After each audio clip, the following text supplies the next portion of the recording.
Restaurant की मालकिन की एक बहुत ही अजीब आदत थी। हर दिन जब सबसे ज्यादा कस्टमर होते थे, वो एक भिखारी को अंदर बुला लेती थी खाने के लिए। भिखारी की स्मेल इतनी ज्यादा थी कि 100 कस्टमर भाग जाते थे, लेकिन मालकिन को इससे कोई फर्क नहीं पड़ता था। वो खुद भी एक हिपाव पहनकर उस भिखारी के पास बैठ जाती और कहती, आराम से खाओ, कोई प्रॉब्लम नहीं। अगर इतना खाना कम पड़ता तो वो शेफ को बोलती कि और बना दो। भिखारी पिछले 8 दिनों से भूखा था। एक्साइटमेंट में उसने एक साथ 80 पाद मार दिए, फिर शर्मिंदा होकर उठकर जाने लगा। लेकिन जैसे ही मालकिन ने उसे जाते देखा, तुरंत आवाज दी। कुछ देर उसे ध्यान से देखा और फिर पर्स से $1000 निकालकर बोली, जाओ अच्छे कपड़े खरीद लो। उसने उसे रेस्टोरेंट में काम भी ऑफर किया। सैलरी ज्यादा नहीं थी, लेकिन खाना और रहना फ्री था। उसे क्या पता था कि ये छोटा सा काइंडनेस वाला एक्ट आगे चलकर उसकी लाइफ बदल देगा। असल में वो बदबूदार भिखारी पहले एक वर्ल्ड फेमस शेफ हुआ करता था। उसने एक इंटरनेशनल कुकिंग कंपटीशन में सभी को हरा दिया था, लेकिन फाइनल में एक बहुत बड़ा हादसा हुआ। उसका मास्टर, जिसने उस पर भरोसा दिखाया था, सीक्रेटली अपने ही ओपोनेंट पर बेट लगाया था और अपने स्टूडेंट को जबरदस्ती हारने को बोला कि अगर तू हार जाएगा तो तुझे 10 अरब मिलेंगे। लेकिन भिखारी, जो तब तक टॉप शेफ था, ने ये ब्राइब लेने से मना कर दिया। इससे उसका मास्टर गुस्से में आग बबूला हो गया। उसने अपने आदमियों को भेजकर उसकी राइट हैंड तोड़ डाली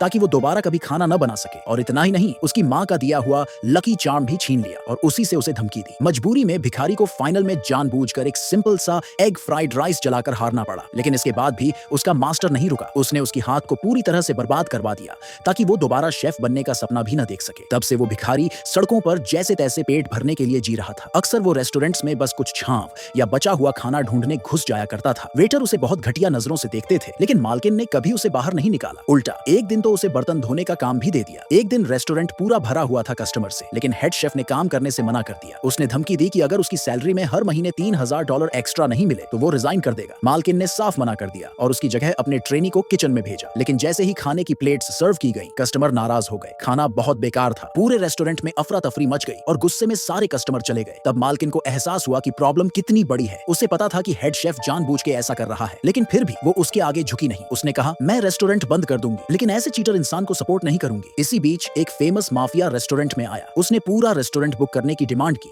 ताकि अपने लोगों को डिनर करा सके। फिर बोला कि फटाफट खाना सर्व करो। मालकिन के पास कोई चॉइस नहीं बची, तो उसने हेड शेफ से एक बार और खाना बनाने की भीख मांगी। बोली कि $5000 एक्स्ट्रा दे दूंगी और उसके बाद फ्री कर दूंगी। लेकिन शेफ फिर भी नहीं माना। बोला, जब तक मेरी सैलरी नहीं बढ़ाई जाती मैं कुछ नहीं करूंगा। अगर नहीं बढ़ाई तो अभी चला जाऊंगा। मालकिन ने उसे एकदम ठंडी नजरों से देखा, लेकिन बाकी स्टाफ उसे मनाने लगे। शेफ ऐसे दिखाने लगा जैसे वो जा रहा हो, और जब लग रहा था कि वो सच में निकल रहा है, तभी मालकिन ने उसे तेजी से आवाज दी और उसकी शर्तें मान ली। लेकिन तभी एक कोने से अचानक वो भिखारी बोल पड़ा,